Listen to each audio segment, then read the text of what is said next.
"One night," he whispered, his breath smelling of expensive brandy and rot. "One night of your company, Remedios, and you walk out of that gate tomorrow as a free woman. No more fields.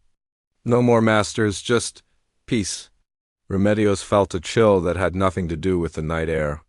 She looked at the door, then back at the man who held her life in his hands. Gregorio saw the hesitation and smirked. He thought he was offering a deal. He didn't realize he was starting a war, and if I refuse? Remedios asked, her voice a thin wire of defiance. Gregorio's expression darkened instantly. He grabbed her chin, forcing her to look up at him. "Then tomorrow I sell Anthony. I'll send him so far south you'll forget the color of his eyes before the week is out." Anthony! Her husband. Her heart. The air left her lungs. Gregorio wasn't just asking for her. He was holding her love hostage. He leaned in, his lips inches from her ear. "Think of it as a sacrifice for love, Remedios. A small price for a lifetime of liberty." He began to lead her toward the inner chambers, his grip on her arm tightening with every step. He was so focused on his victory, so drunk on his own power, that he never looked toward the heavy velvet curtains at the back of the room. He never saw the pair of eyes watching from the darkness. Anthony was there. He had heard every word. He had seen the way Gregorio touched his wife.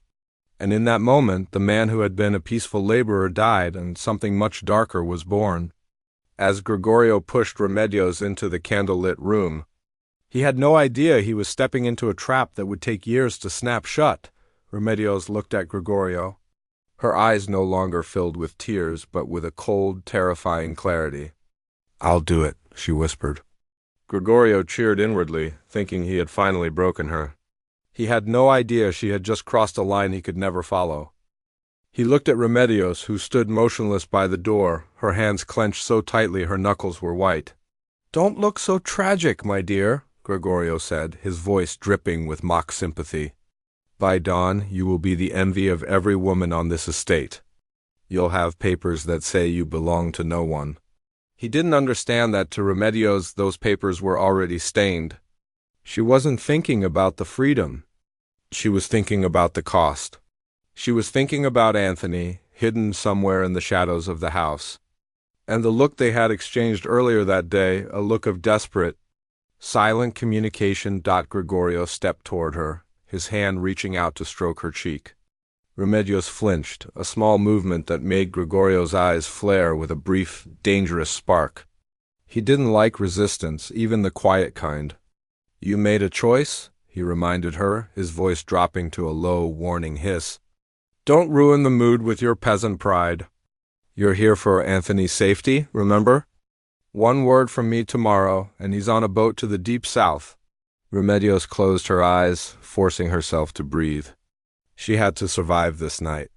Not for herself, but for the plan they had whispered about in the dead of night, huddled under thin blankets in their cabin.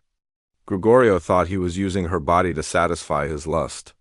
He didn't realize she was using this proximity to gather the final piece of their escape. On the nightstand, half hidden under a stack of books, lay Gregorio's personal seal, the only thing that could make a travel permit look official. "I am here," Remedios whispered, her voice devoid of emotion. "Do what you will." Gregorio laughed, a sharp, ugly sound. He liked the submission. He liked knowing he had forced her to bend, as he often put it. He began to lead her further into the room, oblivious to the fact that Remedios was tracking his every move, her eyes darting toward the nightstand whenever he turned his back. Outside the window, the wind picked up, rattling the shutters. To Gregorio, it was just the weather. To Remedios, it was a signal. Anthony was in position. The first stage of their revenge wasn't just about escape. It was about humiliation. They weren't just going to leave. They were going to ensure Gregorio was the one who ended up in chains. As Gregorio reached for the lamp to dim the light, Remedios saw her chance.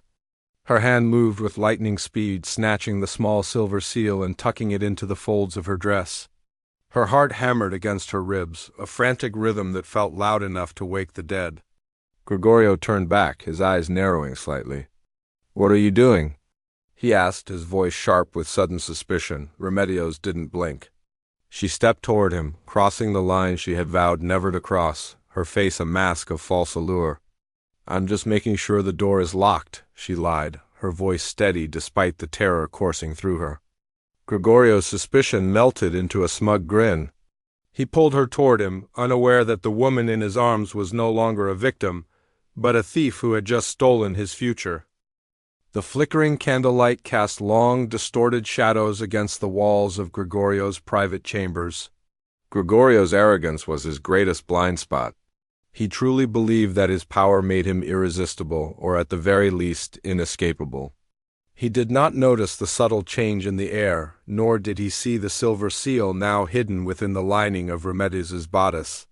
"You see," Gregorio murmured, leaning back as he watched her, "the law says you are property, but tonight I'm giving you the chance to be a woman of consequence. All it takes is your silence and your cooperation."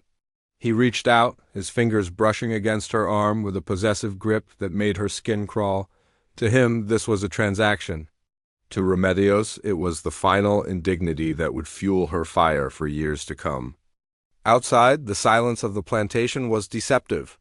Anthony was not merely watching. He was moving with the quiet grace of a man who had spent his life navigating the woods in the dark.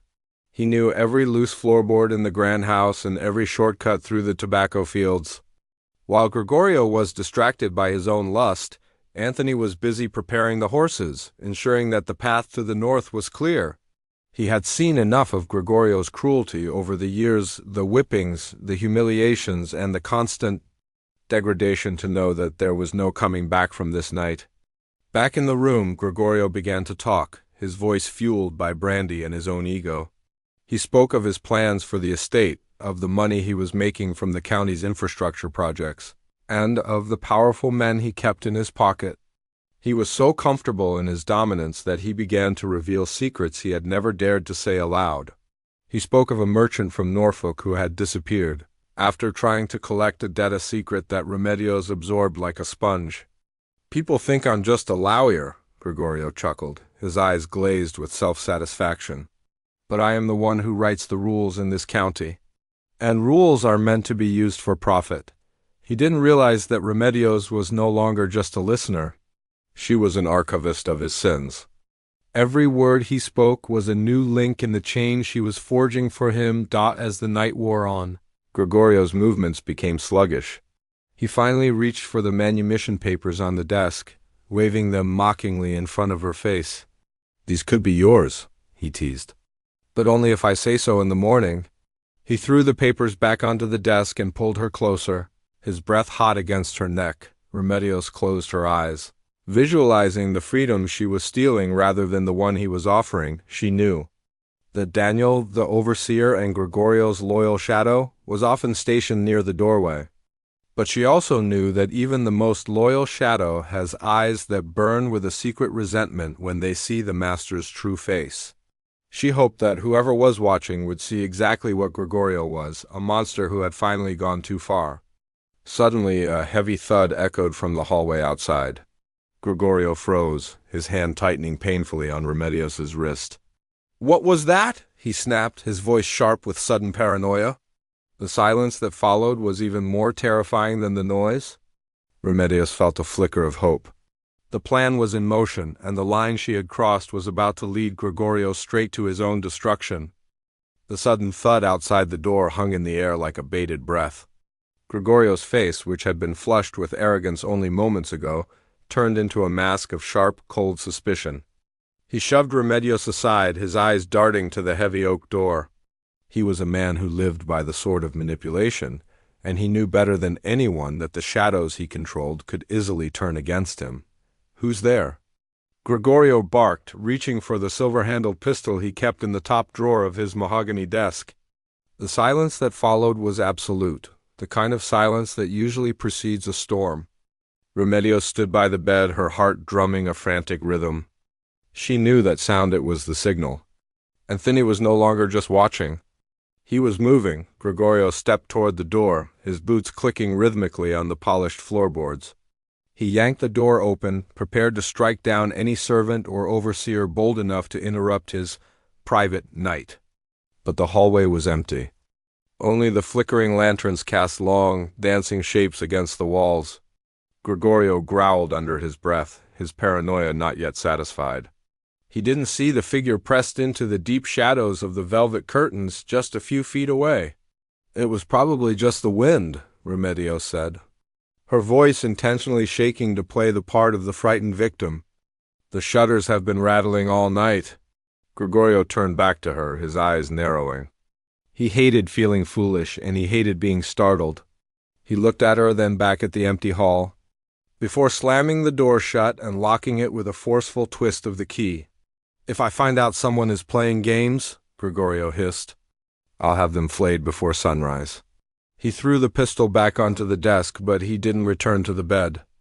Instead, he poured himself another glass of brandy, his hands trembling slightly. The power dynamic had shifted.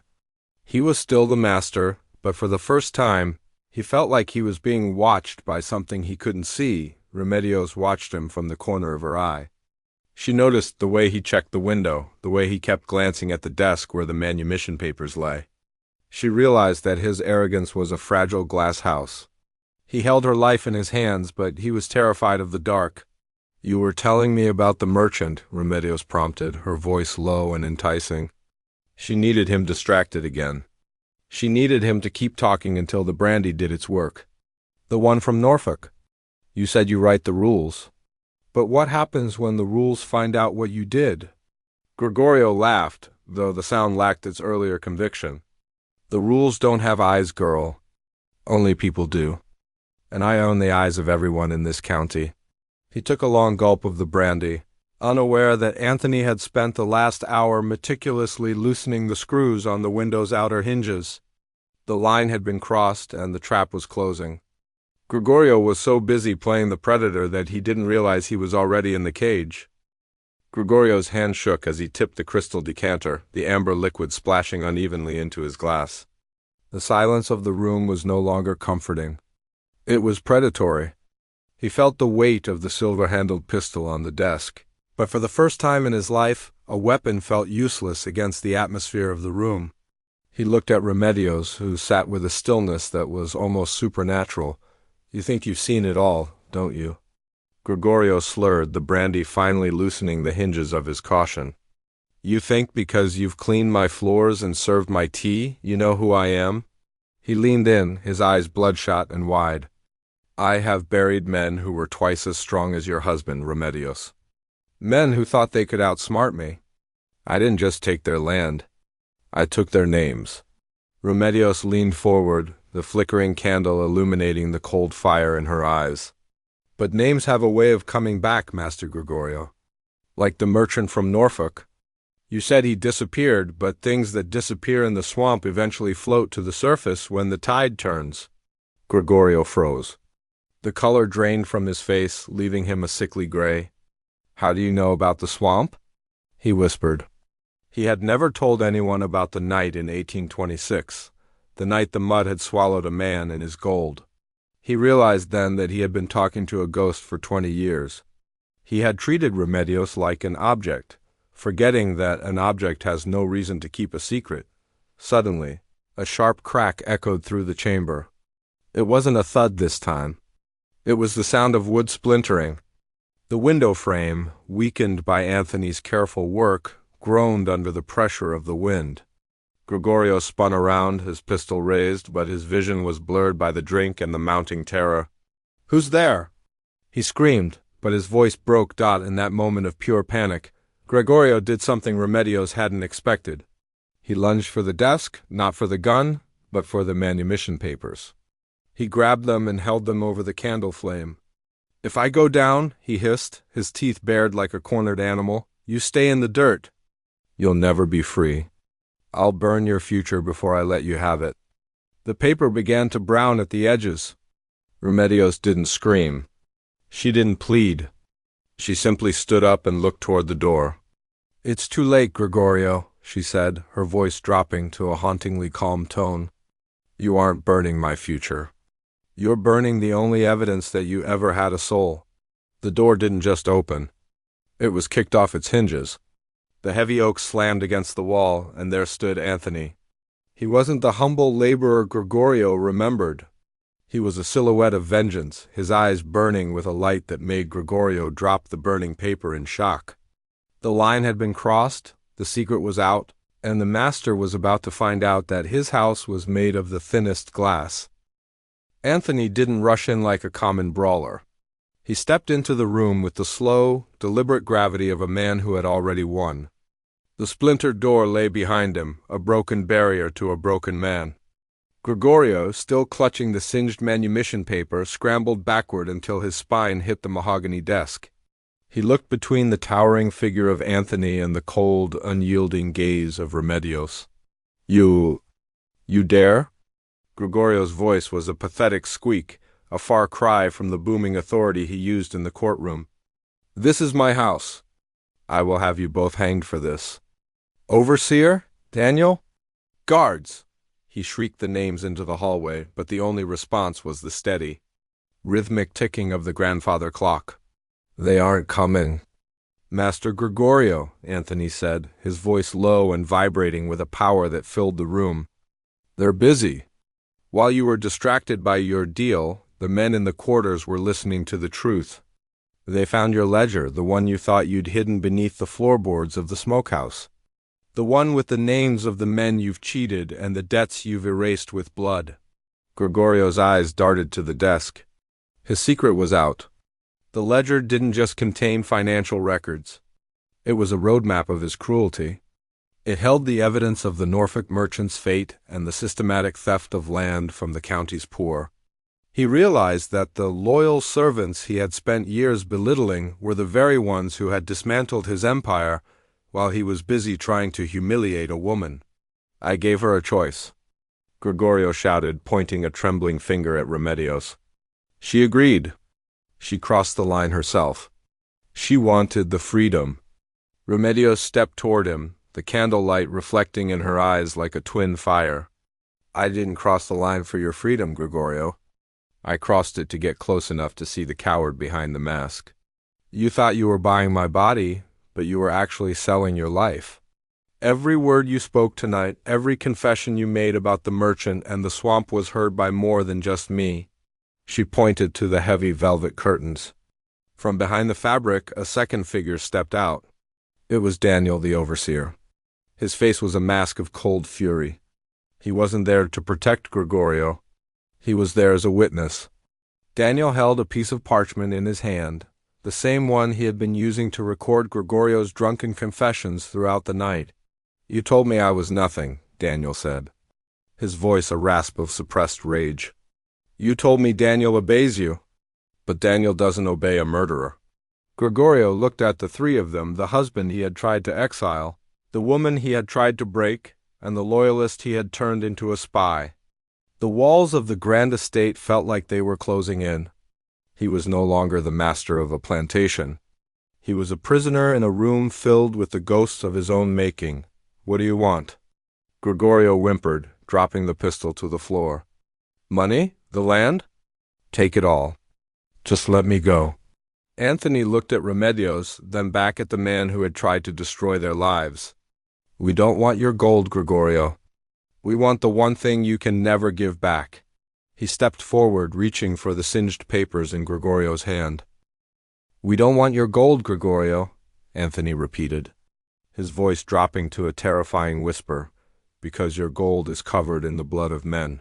You buried in the swamp, we don't want your land. Because every inch of it was stolen from people who didn't have the words to fight you." Anthony turned the singed paper over. "You think this paper makes us free?" "This paper is just a confession. It proves that for 8 years, you held a free man and woman in chains. It proves that every cent this estate made was built on a kidnapping." Gregorio realized the trap was far larger than a single night of lust. This wasn't just a revenge plot. It was a legal execution by holding them past the date of their legal manumission, a date his own father had set in a secret will. Gregorio had committed a felony that would strip him of everything, the ledger. "Gregorio," Remedios said, stepping closer, "Daniel found the letters from the Norfolk merchant's family. They've been writing to you for years. asking where their father went. You kept the letters, you even kept his gold watch. It's in the safe behind the portrait of your father, isn't it? Gregorio's jaw dropped. He had forgotten that Remedios was the one who dusted those frames. He had forgotten that she was the one who saw which books he moved when he thought no one was looking. He had treated her as furniture that could think, never realizing that furniture sees. Everything. I can give you the watch. Gregorio scrambled toward the portrait, his fingers clawing at the gold frame. Take it! Take the money. Just tell the sheriff it was a mistake. Tell them I'm a good man. A good man doesn't sell a husband to save his own reputation, Anthony said, his hand closing into a fist. A good man doesn't use freedom as a weapon to silence a woman from the hallway. A new sound emerged, the heavy, rhythmic thud of boots, not the soft footsteps of servants, but the iron-shod march of the law. Daniel had not just alerted the quarters. He had sent a rider to the county seat 3 hours ago. The sheriff is here, Master Gregorio, Daniel said, a grim satisfaction crossing his face, and he's not here for a social call. He's here for the man who murdered a merchant and forged the county's land deeds. Gregorio collapsed to his knees. The grand lion of the law was now nothing more than a heap of silk and terror. He looked up at Remedios, his eyes pleading for a mercy he had never shown. Remedios, please, I gave you the papers, I gave you the choice. Remedios looked down at him, her face a mask of cold, silent judgment. You didn't give me a choice. Gregorio, you gave me an opportunity and I took it. The law is a cold machine, but when its gears finally turn in your favor, the sound is like the tolling of a great bell. Gregorio had spent his life using the law as a whip, never realizing that the very rules he twisted to bind others were now coiling around his own neck. Gregorio Montgomery, the sheriff said, his voice echoing in the hollow room, you are under arrest for the murder of Elias Thorne, the Norfolk merchant, and for the unlawful detention of free citizens. Your own records have betrayed you. Gregorio didn't fight. He didn't even look up. He watched as Anthony picked up the singed manumission paper, the document that proved they had been free since 1832, 8 years. Anthony whispered, looking at the date, 8 years, we worked for a man who had no right to our sweat, 8 years of lives stolen. The sheriff turned to Anthony and Remedios. The law will take care of his crimes against the state, but the law also recognizes a debt this house. The land, the livestock, it was all maintained by labor that was illegally coerced under the restitution statutes. The Montgomery estate is forfeit. I realized then that our revenge wasn't just about putting Gregorio in a cell. It was about the architecture of what he left behind the house. The silver, the very air of this place, was built on the breath of people he tried to erase. We don't want this house, Remedios said, her voice clear and resonant. A house built on secrets is never a home. We want the value of our 8 years. We want the means to build something that belongs to us. Under names we choose for ourselves, the sheriff nodded. The estate will be liquidated. You will be the primary creditors by the time the court is finished with him. Gregorio won't own the shoes on his feet. As the deputies pulled Gregorio to his feet, he looked at Remedios one last time. There was no anger left in him, only a hollow, pathetic vacuum. He had been hollowed out by the very truth he had tried to bury. He had tried to offer a night for freedom, never realizing that he was the one in total darkness. But my revenge had one final, personal stop before they let him out. Anthony stepped in front of him. He didn't strike him. He didn't yell. He simply leaned in and whispered, you said Daniel would never know. You said I was nothing. But tonight, everyone knows exactly who you are, and nothing is all you have left. Gregorio was let out, and the very chains he had intended for us, the Lion of Virginia, was gone. In his place was a shadow. I watched the flame catch the corner of the document. It was the paper Gregorio had tried to burn in a moment of panic, and now we were finishing the job. We didn't need a piece of paper signed by a dead man to tell us we were free. We had proven it the moment we chose to fight back with the truth instead of running in the night. Where will we go? Remedios asked, looking at the road that led away from the only life she had ever known, north. I replied, but not as fugitives. We go as citizens with a capital, to start our own story. The court ordered the liquidation of the horses. First, the great Sultan alone brought enough to buy us a small farm in Pennsylvania. As the smoke from the paper vanished into the Virginia breeze, I thought about Gregorio. He was currently sitting in a damp cell, waiting for a trial that would strip him of his noble name forever. He had spent his life thinking he was the architect of the law, but he was just a man building a house on a foundation of lies. He had underestimated the invisible people who polished his silver and folded his laundry. He never realized that the most dangerous person in the room isn't the one with the gun, it's the one with the memory. Daniel stayed behind. He was appointed as the caretaker of the property. During the transition, he told me he wanted to be there when the first schoolhouse was built on the site of the old slave quarters. He wanted to make sure that the children of this county learned how to read the laws before men like Gregorio could learn how to twist them. My name is Anthony, and my wife is Remedios. For years, we were known as the property of the Montgomery estate. We were the loyal servants who crossed a line that no one thought we would dare to cross. But today, when we walk, our feet hit the earth with the weight of owners. We didn't just escape a master, we dismantled a monster. And as we turned our backs on the Grand Manor for the last time, I realized that freedom isn't just the absence of chains, it's the presence of justice. The Lion of Virginia was a cage of glass, and all it took was one night of truth to shatter it forever.